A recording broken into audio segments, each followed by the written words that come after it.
السلام علیکم ورحمۃ اللہ وبرکاتہ۔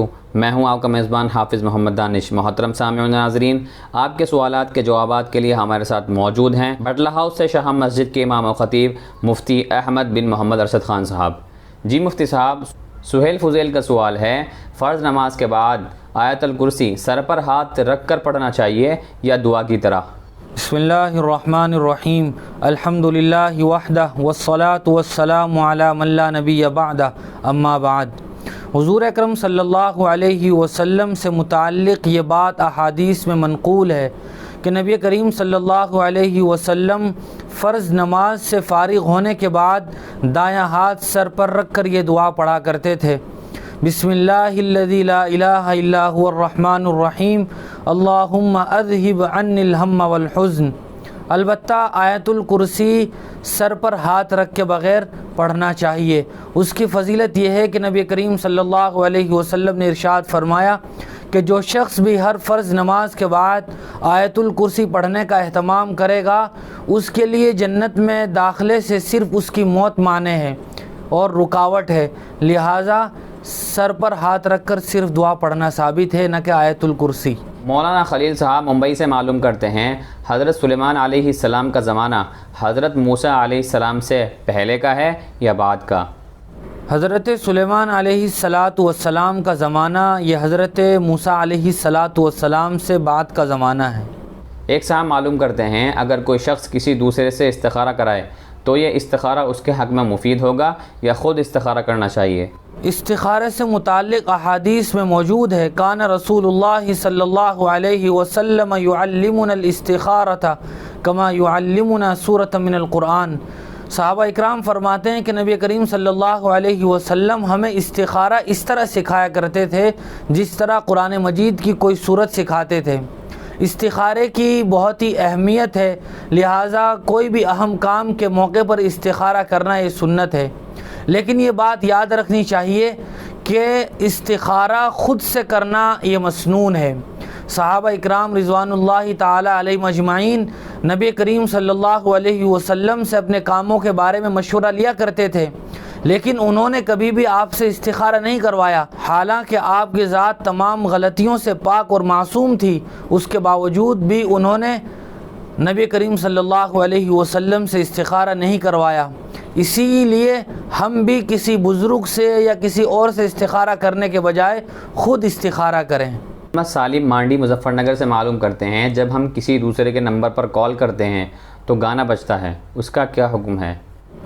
موبائل رنگ ٹون وغیرہ یہ سادہ رکھنا چاہیے، اس پر گانے وغیرہ کو سیٹ کرنا یہ ناجائز اور حرام ہے، چونکہ اسلام میں موسیقی یہ ناجائز اور حرام ہے، لہذا اگر کسی دوسرے آدمی نے اپنی رنگ ٹون پر گانا وغیرہ سیٹ کر رکھا ہو تو ہمیں چاہیے کہ جہاں تک اس کے سننے سے بچا جا سکے بچنا چاہیے، لیکن یہ فون کرنے والا گنہگار نہیں ہوگا، اور اگر ممکن ہو تو اچھے انداز میں اپنے ساتھی کو اس غلطی پر متنبہ بھی کر دیا جائے۔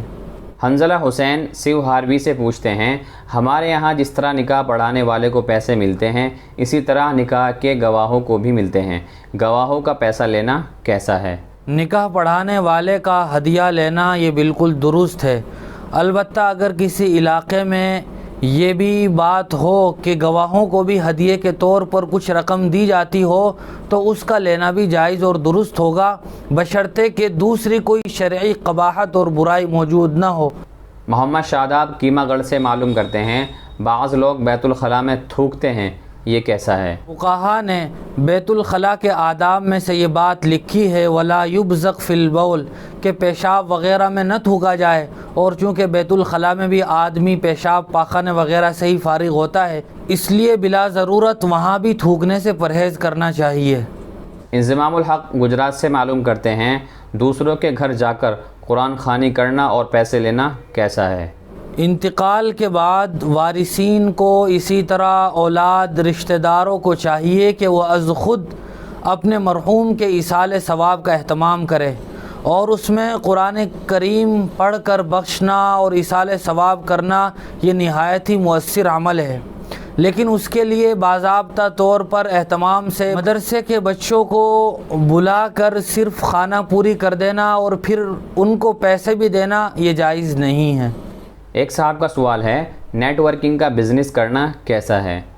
عام طور سے آج کل مارکیٹ میں نیٹ ورک مارکیٹنگ کی جو شکل رائج ہے وہ یہ ہے کہ ایک آدمی کسی کمپنی کا ممبر بنتا ہے، پھر وہ دوسرے آدمیوں کو کمپنی کا ممبر بناتا ہے، پھر وہ لوگ دوسروں کو کمپنی کا ممبر بناتے ہیں۔ تو یہ کاروبار جائز ہے یا ناجائز ہے، اس میں یہ تفصیل ہے۔ ایک آدمی کے واسطے سے جتنے لوگ کمپنی کے ممبر بنے ہیں ان لوگوں کا کمیشن تو لینا پہلے آدمی کے لیے یا جس آدمی کے واسطے سے بنے ہیں اس کے لیے جائز ہے، لیکن وہ لوگ جو اس کے واسطے سے ممبر نہیں بنے بلکہ اس کے بعد دوسرے لوگوں کے واسطے سے ممبر بنے ہیں، ان لوگوں کا کمیشن لینا اس آدمی کے لیے جائز نہیں ہے، کیونکہ کمیشن کے لیے بنیادی شرط یہ ہوتی ہے کہ آدمی کا کچھ نہ کچھ محنت اور عمل دخل اس میں ہو، اور یہاں پہلے آدمی کا اس کے بعد آنے والوں کا ممبر بننا اس میں کوئی عمل دخل نہیں ہے، لہٰذا جتنے لوگ اس آدمی کے واسطے سے ممبر بنے ہوں ان کا کمیشن لینا جائز ہے، ان کے بعد والوں کا اس آدمی کے لیے کمیشن لینا جائز نہیں ہے۔ عالم بھائی چنگھیاری سے معلوم کرتے ہیں، توریت، انجیل، زبور، گیتا وغیرہ پڑھنا کیسا ہے؟ سوال میں جن کتابوں کا تذکرہ کیا گیا ہے ان کتابوں کے مذہبوں کی معلومات حاصل کرنے کے لیے ان کتابوں کا مطالعہ کرنا جائز اور درست ہے۔ بہت شکریہ مفتی صاحب آپ کا۔ اسی طرح کی مزید مسائل کی جانکاری کے لیے آپ اپنا سوال ہمارے کامنٹ باکس یا ڈسکرپشن میں دیے گئے نمبر پر آپ ہمیں واٹس ایپ بھی کر سکتے ہیں۔ ہمارے دار ارقم یوٹیوب چینل کو سبسکرائب کریں، ویڈیو کے نوٹیفیکیشن کے لیے بیل آئیکن کو دبائیں، ویڈیو کو لائک کریں، صدقہ جاریہ کی نیت سے ویڈیو کو شیئر بھی کریں، اور یوں ہی اپنے سوالات ہم تک پہنچاتے رہیں۔ جزاک اللہ۔